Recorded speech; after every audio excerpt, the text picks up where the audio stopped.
Parte 2 do vídeo, Romanos capítulo 12, versículo 1 e 2. Diz assim: Portanto, irmãos, rogo-lhes, pela misericórdia de Deus, que se ofereçam em sacrifício vivo, santo e agradável a Deus. Este é o culto racional de vocês.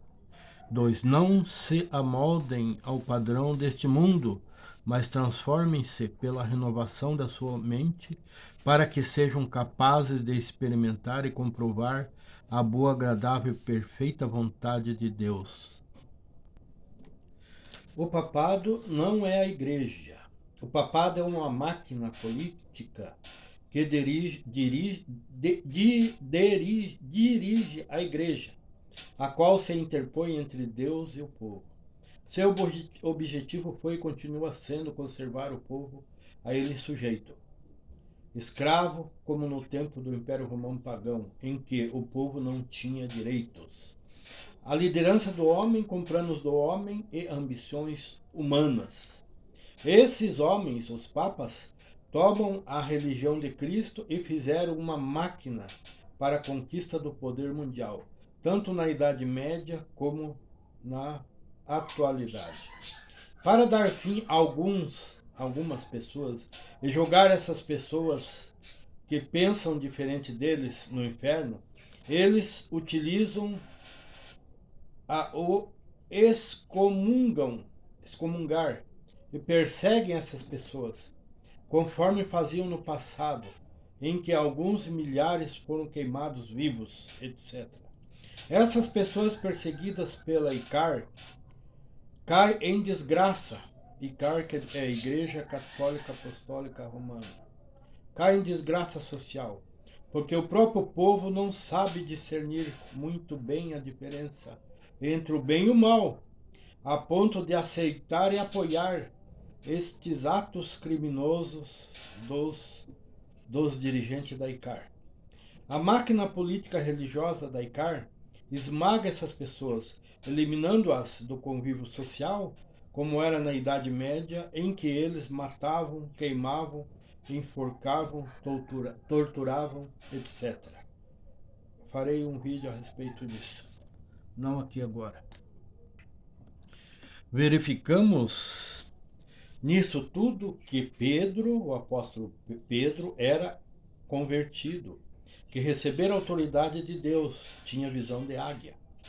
A ICAR está cega espiritualmente, pois está mesclada com religiões pagãs, falsos deuses, não bíblicos. Deus levantou Lutero como um reformador, pois se comenta que ele tinha, está registrado nos livros, né, os 9 dons bíblicos, lá de 1 Coríntios, capítulo 12, versículo de 1 a 11. Deus usou Lutero para realizar uma obra profunda na igreja. Podemos destacar na igreja 3 vultos, maiores vultos, pessoas da cristandade.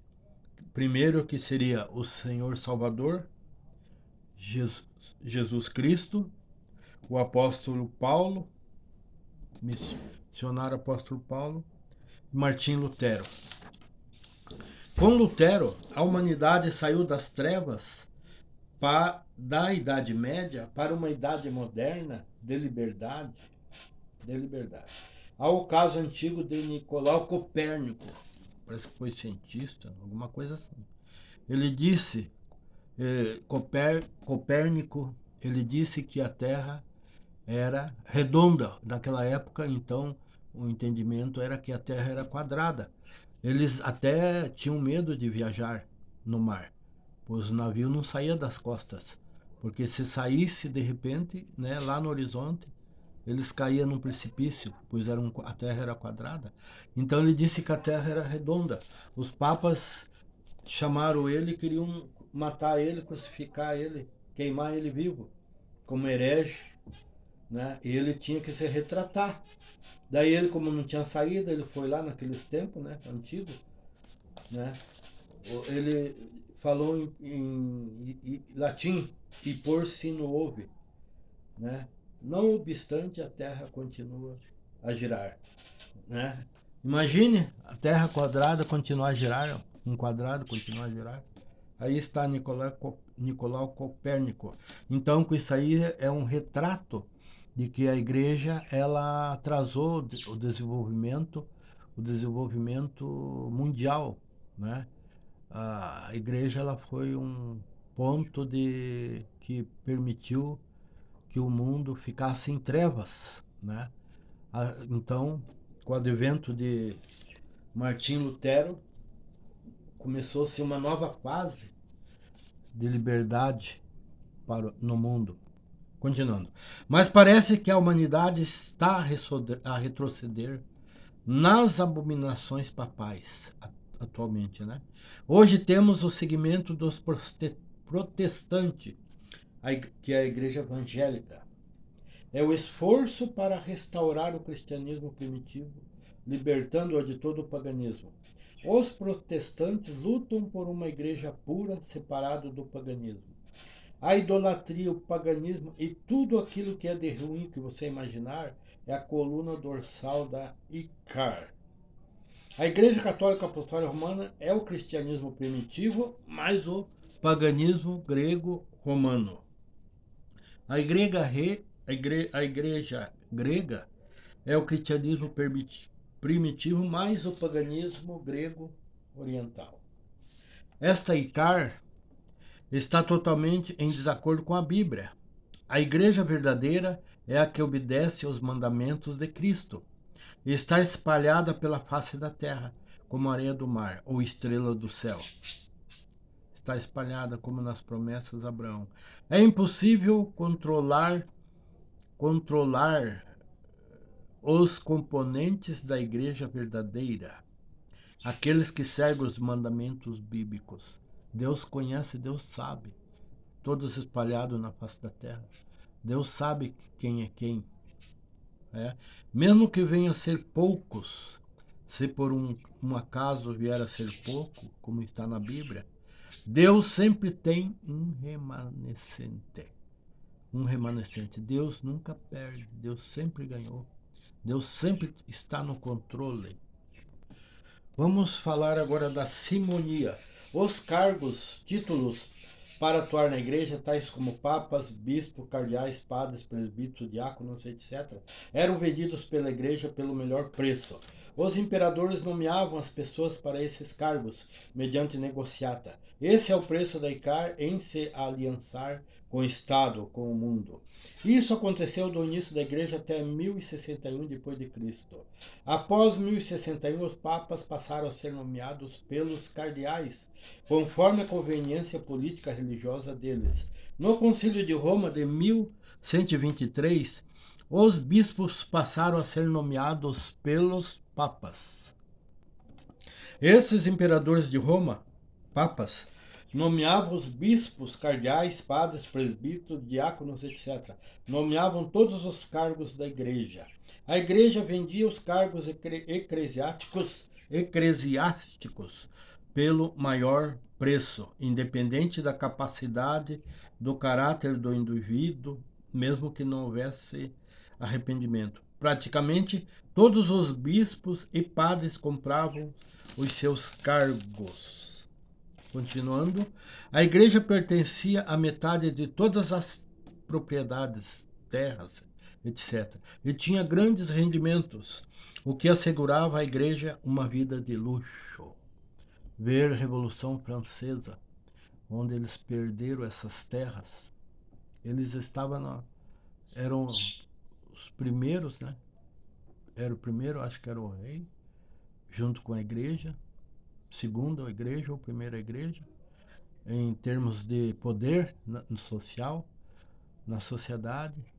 Depois vinha os burguesia, né? Burguesia, depois trabalhadores, depois pessoal da lavoura. Então eles perderam essas terras com a Revolução Francesa, porque eles exploravam o imposto, taxavam o imposto muito alto. O povo não estava conseguindo viver mais.